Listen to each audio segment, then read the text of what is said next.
자, 이어서 자주국방 포럼 대표인 신인균 대표와 이야기 나눠보겠습니다. 대표님 나와 계십니까? 네, 안녕하세요. 예. 저희가 앞서 쭉 보도를 해드린 대로 오늘 저것쯤에 북한이 경의선 및 동해선 남북 연결도로 군사 분계선 이북 일부 구간을 폭파를 했습니다. 일단 오늘 폭파 어떻게 보셨습니까? 네, 북한이 최근에 그 군부 최고 수뇌부 회의도 진행하는 등 예. 이 대남 이 강경 모드를 강화해 나가는데 그 절차의 어떤 정점이 있다라고 예. 볼 수가 있고요. 예. 이제부터는 이 대남 어떤 도발을 본격적으로 할 수 있다라는 선전포고의 그런 일환이 아닌가라고 볼 수 있습니다. 예, 북한의 입장에서는 평양 무인기 침투 주장으로 해서 굉장히 좀 격앙된 반응을 보이기도 했는데 그것으로 인한 어떤 즉흥적인 폭파로 보시는지 아니면 긴 시간 준비해온 계획적인 폭파로 보시는지도 궁금합니다. 그 평양 무인기는 예. 하나의 어떤 그 모멘텀이 될 수 있고 네. 사실 이 남북 관계 경색이 평양 무인기로 인해서 경색된 건 아니지 않습니까? 예. 북한이 그동안 이 오물풍선을 얼마나 지속적으로 많이 날려보냈습니까? 그런 것들은 남북 관계 좋아서 이어져 왔던 것은 아니죠. 예. 그렇기 때문에 평양 무인기가 모든 것의 원인이 됐다라고 할 수는 없고 그 무인기는 하나의 단초를 제공해줬다라고 볼 수 있고 이 정도 조치가 그냥 즉흥적으로 나올 수는 없다고 봐요. 그래서 이 어떤 계기를 기다리고 있던 차에 예. 평양 무인기라는 계기가 생겼고 그것으로 이제 준비해왔던 이런 그 절차에 돌입했다 이렇게 볼 수 있는 겁니다. 그 예. 대표님 보실 때 그 우리가 보냈다는 이 무인기라든가 그 삐라 같은 대북 전단 같은 경우에는 이전과의 어떤 형태가 좀 다르다는 주장도 있는데 대표님은 이 거에 대해서 어떻게 좀 보셨어요? 지금 그 북한이 주장하고 있는 부분에 대해서? 이전과는 많이 다르죠. 왜냐하면 이전에는 시민단체가 풍선에 매달아서 북으로 삐라를 날려보냈지 않습니까? 전단지를. 예. 그러면은 그 풍선이라고 하는 것은 무동력이에요. 동력이 없어요. 네네. 바람을 타고 날아가다 보면 이 바람의 한계가 있고 하다 보니까 이 평양이나 이런 지역까지는 날아가기 힘들죠. 그래서 휴전선 접경 지역 뭐 이 정도까지 주로 날아가는데 네. 우리도 마찬가지로 북한이 오물풍선을 내려보내는데 그게 뭐 휴전선에서 한 150km, 200km 남쪽으로는 내려오기 힘들지 않습니까? 그렇습니다. 그런데 이번 이 무인기는 동력을 이용해서 날아가는 거죠. 동력을 이용해서 가다 보니까 휴전선에서 160km 떨어져 있는 평양까지도 갈 수가 있는 거예요. 그래서 특히나 평양의 추석궁 인근에 이 삐라를 뿌렸다라는 것이고 그 내용이 김정은과 그의 딸인 김주애의 어떤 사치품, 그 사치품의 가격까지 나와 있고 그 가격이 북한 인민들로서는 상상할 수 없는 그런 엄청난 고가가 아니겠습니까? 네. 그런 것들로 인해서 북한 민심을 자극할 수 있는 또 특히나 평양이라고 하는 것은 북한의 권력의 핵심 축이고 이 평양이 흔들리면 북한 전체가 정권 전체가 흔들리는 그런 특수한 곳인데 그 예. 평양에 이런 삐라를 뿌렸고 그들이 주장하는 최고 존엄을 완전히 그냥 위험에 빠뜨리는 이런 그 삐라가 나왔고 또 이제 이런 일들이 또 김정은이 분노하는 것은 격수를 못했다라는 거예요. 예. 수석궁 상공에 무인기가 날아왔고 그것도 동력 무인기가 날아왔는데 격추를 못했다. 격추를 했으면 그 잔해를 보여줬겠죠. 잔해를 안 보여줬기 때문에 격추를 못한 것으로 저는 판단하는데. 네. 그러면 김정은 입장에서는 뭐 이런 식으로 이 아주 저속의 그 동력 무인기에도 평양 방공망이 뚫리면 우리 한국이 가지고 있는 스텔스 전투기인 F-35나 뭐 이런 그 스텔스 전력들이 들어가면 이건 뭐 김정은의 안전을 담보할 수 없는 상황이 되죠. 예. 이런 모든 것들이 다 겹쳐져서 이런 분노가 나오지 않았나 이렇게 봅니다. 알겠습니다. 계속해서 폭파 이야기로 다시 돌아와 보면요. 북한은 뭐 이전에도 그랬고 금강산이라든지 개성공단 내 남북 연락사무소 같은 이 상징물들을 폭파를 하면서 본인들의 어떤 의지 같은 것들을 퍼포먼스적으로 표현을 하기도 했는데 이번에도 역시나 폭파라는 방식을 선택을 했습니다. 매번 이렇게 폭파라는 방식을 선택하는 것 이건 좀 어떻게 분석을 하시는지요? 네, 그래서 남북 관계를 진행을 할 때 이렇게 정권의 성향에 따라서 우리 대한민국 정권의 성향에 따라서 언제든지 뒤바뀔 수 있다. 그리고 또 북한과의 관계를 개선하는 쪽으로 중점을 둔 정권이 있다고 하더라도 지난번에 2020년 6월 16일은 문재인 정부 시절이었지 않습니까? 예. 그때도 이 대북 전단 살포 등에 대한 문제 제기를 하면서 이 남북 그 연락사무소를 폭발했지 않습니까?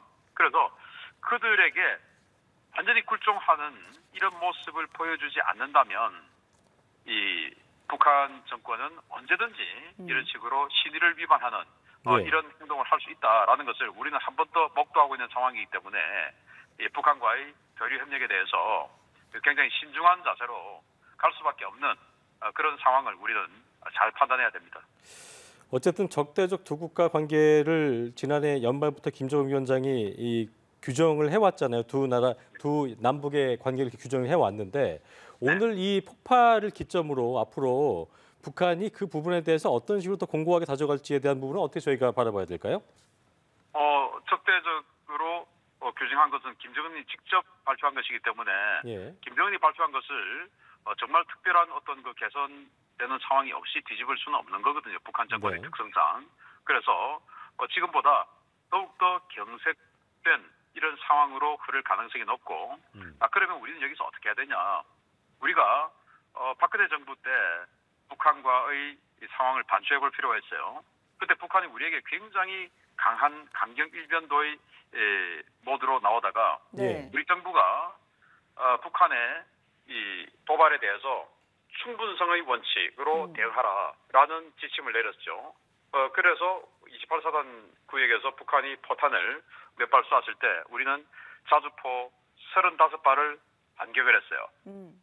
그런 의지를 갖고 있을 때만이 네. 이런 경색된 상황에서 우리가 그야말로 도발을 예. 당하지 않고 그 도발이 실제적인 피해가 오지 않고 할 수 있는 그런 억제력으로 작용할 수 있기 때문에 우리 정부 최고 지도층과 그리고 우리 군에서 그러한 강력한 응징 의지를 가지고 있는 것만이 실제 도발을 막을 수 있다라고 봅니다. 강력한 응징 의지를 보여줘야 한다고 하셨는데 합참은 북한의 폭파에 대응해서 우리 군이 군사분계선 이남 지역에 대한 대응 사격을 실시하고 만반의 대비 태세를 유지하고 있다고 밝혔거든요. 이 같은 대응은 적절했다고 평가하시나요?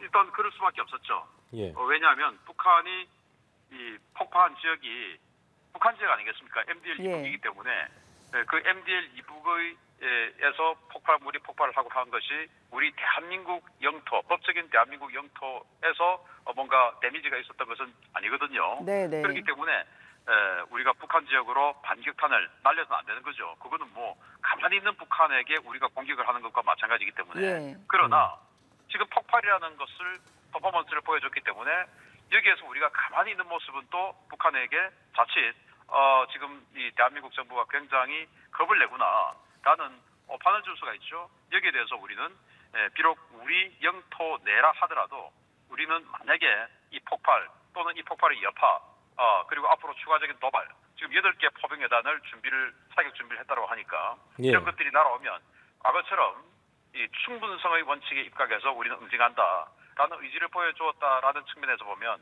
이번 국방부의 어떤 대응 사격은 적절했다 이렇게 판단할 수 있습니다.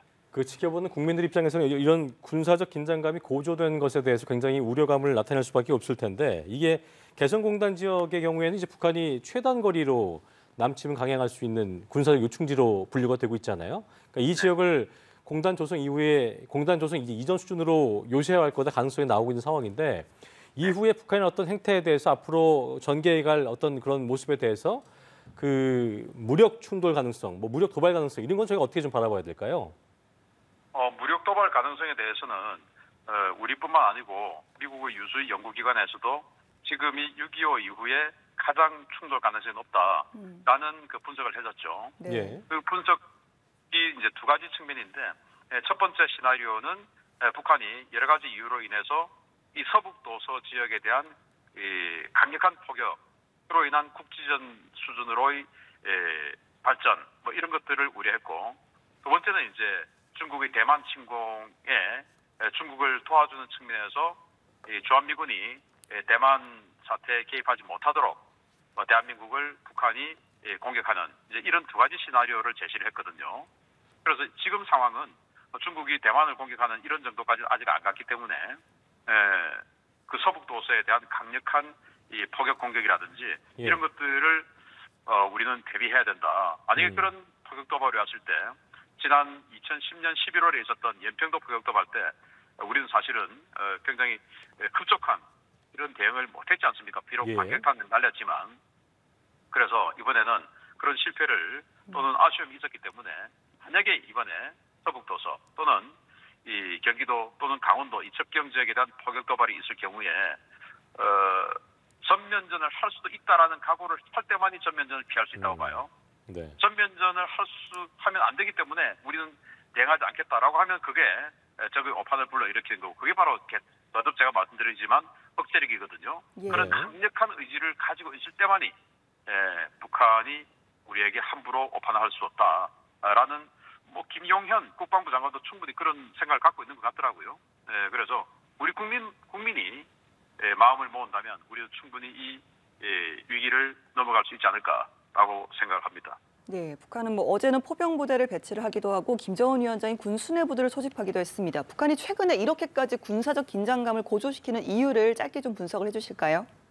미국 대선이 다가오고 있죠. 예. 며칠 안 남았는데 이 대선 이후에 트럼프 행정부로 만약에 정권 교체가 된다면 트럼프 전 대통령과는 대화를 했던 전력이 많으니까 네. 자신에 대한 관심을 다시 집중시키는 어떤 그런 효과 그리고 바이든 정부에게도 지금 이 대선에서 이 안보 바이든 정부 상황에서 지금 뭐 이스라엘 그리고 우크라이나 여러 곳에서 굉장히 큰 전쟁이 계속 벌어지고 있는 상황이지 않습니까? 네. 그래서 바이든 정부가 어떤 그 대외 정책을 잘 못한다라는 이미지를 선거해 줄 수 있기 때문에 지금이라도 빨리 우리에게 좋은 조건을 한번 제시해봐라라는 그런 외교적인 차원도 있지 않을까라고 봅니다. 알겠습니다. 네. 오늘 말씀 여기까지 듣겠습니다. 신인균 자주국방포럼 대표 연결해서 말씀 들어봤습니다. 고맙습니다. 고맙습니다. 감사합니다.